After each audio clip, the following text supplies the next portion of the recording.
تتجه الأنظار غداً الأحد صوب ملعب الجوهرة المشعة في جدة، والذي سيكون مسرحاً لكلاسيكو الأرض عندما يواجه ريال مدريد غريمه التقليدي برشلونة في نهائي كأس السوبر الإسباني. تصدر مبابي العناوين عقب خوضه أول كلاسيكو له بقميص الريال في سقوط المرنجي برباعية نظيفة على ملعب البرنابيو يوم 26 أكتوبر تشرين الأول الماضي ضمن لقاءات الدور الأول من الدوري الإسباني، وعاد للمبابي رقما قياسيا سلبيا في ذلك اللقاء بالسقوط في مصيدة التسلل 8 مرات ليعادل رقم المهاجم البرازيلي جوناثاس رفقة إتشي أمام أتلتيك بلباو في عام 2009. ونجح برشلونة بفضل مصيدة التسلل التي اعتمدها من خط وسط الميدان في السيطرة تماما على خطورة المهاجم الفرنسي الذي سجل هدفين في ذلك اللقاء لم يحتسب بداعي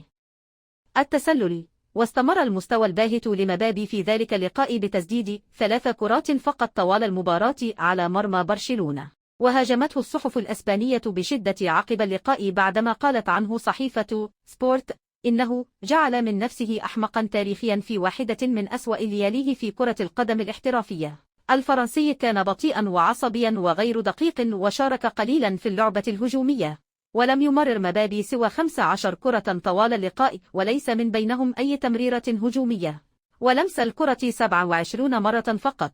وخسر الاستحواذ على الكرة 9 مرات. مصالحة. لا توجد طريقة لمصالحة جماهير ريال مدريد أفضل من تقديم عرض جيد في الكلاسيكو غدا ليمحو به ذكريات مستواه الباهت في قمة البرنابيو السابقة، ويملك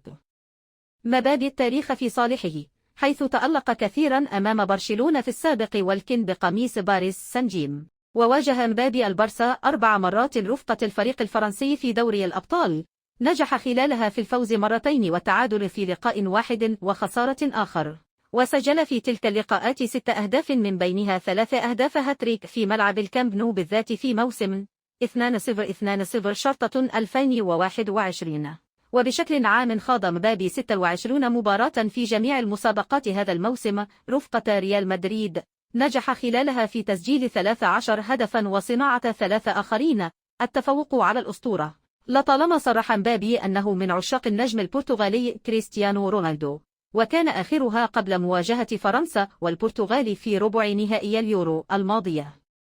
عندما قال: الكل يعرف مدى إعجابي بكريستيانو، كانت لدي فرصة مقابلته والتحدث معه كثيرا، نحن على تواصل ويحاول بدوره تقديم النصيحة لي، وهذا من دواعي الشرف، وبصرف النظر عما سيحدث سيبقى أسطورة في كرة القدم، كل ما أريده هو الإعجاب بعظمة كريستيانو، لن يوجد أحد مثله، لقد ترك بصمة في تاريخ كرة القدم، وبالفعل ترك رونالدو بصمة تاريخية أيضا في الكلاسيكو، ويحتل المركز الثاني في قائمة الهدافين التاريخيين لتلك المباراة برصيد 18 هدفا مناصفة مع الفريد دي ستيفانو، وخلف النجم الأرجنتيني ليونيل ميسي الذي يملك في رصيده 26 هدفا، ومع ذلك لم يتمكن رونالدو من التسجيل للمرة الأولى أمام برشلونة سوى في